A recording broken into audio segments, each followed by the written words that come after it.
Okay, let's make a secure guest account for your Windows 11 PC. I'll show you how, step by step. Ever need to let a friend use your PC but want to keep your files private? A guest account is the way to go. All right, first things first. We're going to create a new local account right from the Settings app. So just open up your settings, hit Accounts, and then find the Other Users page. You'll see an Add Account button in there. Go ahead and click that to get started. Windows will ask for their email. Just ignore that and click the link at the bottom. Then, you'll want to pick Add a User without a Microsoft account. This keeps it local, which is perfect for a guest. Now just give the account a name. Something simple like visitor or friend works great. Here's a quick pro tip though.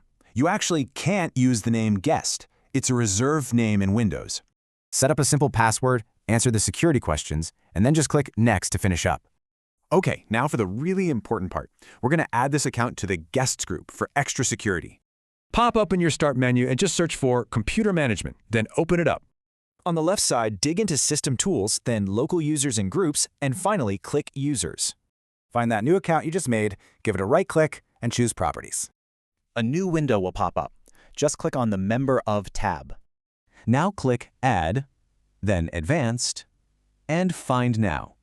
Look for the Guests group, select it, and hit OK twice. And here's the magic trick.